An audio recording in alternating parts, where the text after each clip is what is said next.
ریاست تلنگانہ کے مختلف علاقوں میں حادثات میں 4 افراد ہلاک ہو گئے۔ حیدرآباد کے لال بازار میں تریوینی روڈ عبور کرنے کے دوران تیز رفتار الیکٹرک RTC بس کی زد میں آ کر ایک خاتون موقع پر ہی دم توڑ گئی۔ پولیس نے واقعے کا معاملہ درج کر کے بس ڈرائیور کو حراست میں لے لیا۔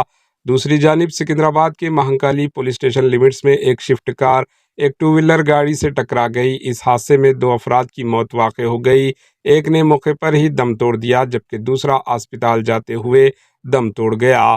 ضلع رنگا ریڈی کے تماپور کے قریب سڑک حادثے میں ایک بیوی کی موت ہو گئی اور اس کا شوہر شدید طور پر زخمی ہو گیا۔ اس کی بیوی سکو بائی گرام پنچایت سیکرٹری تھی جبکہ ان کے شوہر کانسٹیبل کے طور پر خدمت انجام دے رہے تھے۔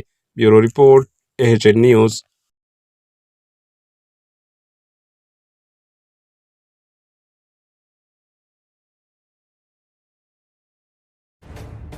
AHN نیوز کے YouTube چینل کو سبسکرائب کریں اور بیل آئیکن کو دبانا نہ بھولیں تاکہ آپ کو ہر نئی آنے والی ویڈیو کا نوٹیفیکیشن بر وقت مل سکے۔